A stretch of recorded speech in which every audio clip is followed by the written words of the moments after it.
အားလုံးပဲမင်္ဂလာပါ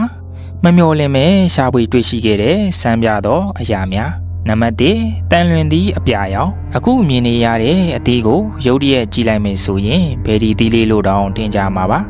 တကယ်တမ်းမှာတော့အပြာရောင်တန်လွင်သီးပဲဖြစ်ပါတယ်နေရာတိုင်းမှာတွေ့ဖို့ကတော့ရှားပါပြီ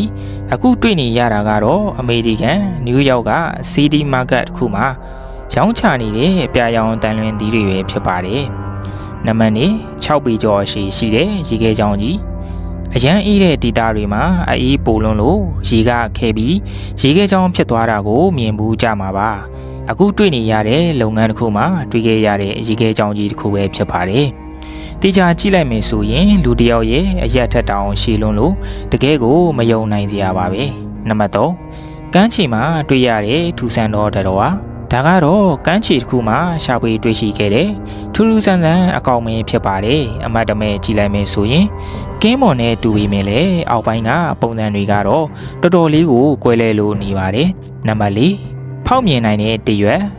ဆိုတာအပင်ပေါ်ကကျွေးကြပြီး၆တွေသွားတဲ့အခါအညိုရောင်ပြောင်းလဲတတ်တဲ့သဘောရှိပါတယ်ဒါပေမဲ့ဒီတရွက်လေးကတော့ထူးထူးဆန်းဆန်းပဲနှစ်ဖက်စလုံးဖောက်မြင်ရတဲ့ပုံလေးဖြစ်လို့နေပါတယ်နံပါတ်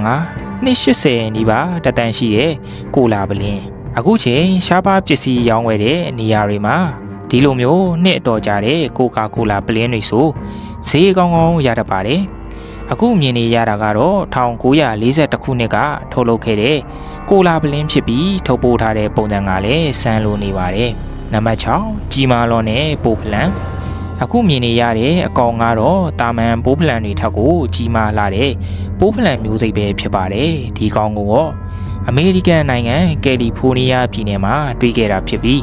ဓာတ်ပုံနဲ့မှတ်တမ်းတင်ရိုက်ကူးထားတာပဲဖြစ်ပါတယ်နံပါတ်9သေးငယ်လွန်းတဲ့ငှက်ပရုံးငှက်လေးတွေဟာသေးငယ်သလိုသူတို့ရဲ့ဥလေးတွေကလည်းတေးသေးလေးပဲဖြစ်ပါတယ်ဒီပုံထဲမှာဆိုရင်တစ်ပင်အငယ်လေးရဲ့ကိုင်းဖြားနာမှာအတိုက်လုပ်ပြီးဥထားတဲ့ငှက်ပရုံးဥလေးတွေကိုတွေ့ရမှာဖြစ်ပါတယ်နံပါတ်10ပင်လယ်ပြင်ထဲကရှာဖွေတွေ့ရှိခဲ့တဲ့ရှီဟောင်းရုပ်ထုပင်လယ်ကျမ်းပြင်အောက်မှာရှီဟောင်းနှစ်ပေါင်းများစွာကရှိခဲ့တဲ့တမိုင်းအမွေနှစ်ပေါင်းများစွာနှမြုပ်လို့နေပါတယ်အခုမြင်တွေ့နေရတာကတော့လေးလာရှာဖွေရေးသမားတွေတွေ့ရှိခဲ့တဲ့ဖာရိုဘီယန်တစ်ပါးရဲ့ရုပ်ထုကောင်းတစ်ခုပဲဖြစ်ပါတယ်တမိုင်းအချက်လက်တွေအရဒီရုပ်ထုကောင်းကြီးဟာဟယ်ရီကလီယွန်ဆိုတဲ့ရှီဟောင်းအီဂျင်မြို့တော်ကဖျားเจ้าတစ်ခုမှာထားရှိခဲ့တဲ့ရုပ်ထုဖြစ်တယ်လို့သိရပါတယ်အခုဖော်ပြပေးတာတွေကတော့ရှာဖွေတွေ့ရှိခဲ့ကြတဲ့ထူးထူးဆန်းဆန်းအရာလေးတွေကိုစူးစီးဖော်ပြပေးထားတာပဲဖြစ်ပါတယ်